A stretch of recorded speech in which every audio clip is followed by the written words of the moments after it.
ये राज्य सरकार ही इनको लाइसेंस देती है। और कब इनको लाइसेंस मिला?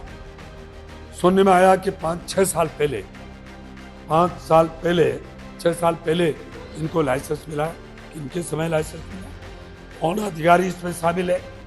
डोटास राजी को दूसरा जन्म लेना पड़ेगा। भागीरथ चौधरी के ऊपर आरोप लगाएगा, दूसरा जन्म लेना पड़ेगा। ये मैं एक कह सकता हूँ, जो करेगा वो भरेगा, जो जिसने गलत किया वो भुगतेगा।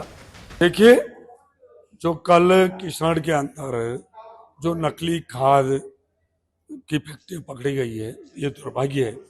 इस देश का अन्नदाता जो कड़ी मेहनत करता है रात और दिन, नहीं तो उनके काम करने की आयु सीमा है, बूढ़े से लेकर बच्चे महिला काम करती है, नहीं उनकी समय सीमा रात दिन काम करते हैं। ऐसी स्थिति में किसान जब खाद खरीद के लेके आता है तो वो सोचता है कि मेरे खेत में जब मैं खाद डालूंगा तो पैदावार अधिक होगी, और उस समय उनको जब नकली खाद और बीज मिलता है तो ये इससे बड़ा दुर्भाग्य हो नहीं सकता है।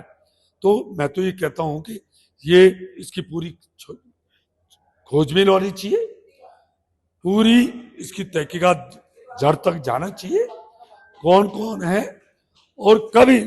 सबसे बड़ी बात तो मैं आपको बता दूं कि ये राज्य सरकार ही इनको लाइसेंस देती है।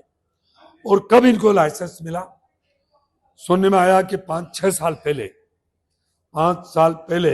6 साल पहले इनको लाइसेंस मिला है। कि इनके समय लाइसेंस मिला, कौन अधिकारी इसमें शामिल है, कैसे हुआ, और ये जो हुआ जो दुर्भाग्य है, वास्तव में जो भी दोषी है उनको सख्त से सख्त सजा मिलनी चाहिए। विपक्ष का ये आरोप है कि आपका संरक्षण था और डोटासरा ने यहाँ तक कहा है कि ये रिश्ता क्या कहलाता है। डोटास राजी को दूसरा जन्म लेना पड़ेगा। भागीरथ चौधरी के ऊपर आरोप लगाएगा, दूसरा जन्म लेना पड़ेगा। ये मैं एक कह सकता हूं, जो करेगा वो भरेगा, जो जिसने गलत किया वो भुगतेगा। ये राज्य सरकार, मैंने कहा ना, ये राज्य सरकार के अंतर्गत आता है। राज्य सरकारें इनको लाइसेंस देती है और हमें तो पता ही नहीं है ये कब। अभी इसकी मैंने कह दिया, सारे अधिकारियों को कह दिया कब कब कौन कौन दोषी है। कोई भी अधिकारी भी दोषी होगा उसको भी बख्शा नहीं जाएगा। और कब ये नकली खाद की ये फैक्ट्रियां लगी है, कोई भी हो उसको बख्शा नहीं जाएगा, और इसके पीछे कोई भी होगा उसको भी हम छोड़ेंगे नहीं। किसानों को किस तरह का नुकसान हो रहा है, क्योंकि नकली खाद से क्या पैदावार होती है? देखिए, प्रधानमंत्री मोदी जी वो खुद चाहते हैं कि किसान के घर में समृद्धि आए, किसान के घर में खुशहाली आए, इसलिए उन्होंने किसान सम्मान निधि लागू करी।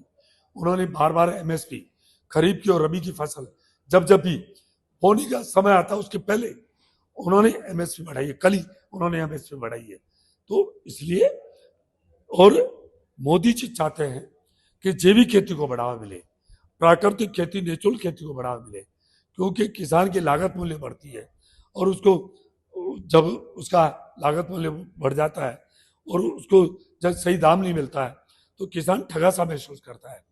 तो ये यहाँ राजस्थान में कांग्रेस की राज जो पूर्ववर्ती सरकार 18 से 13 में 23 में थी, उस समय शायद हम पूरी अब तहकीकात कर रहे हैं, तब इनको लाइसेंस मिला है।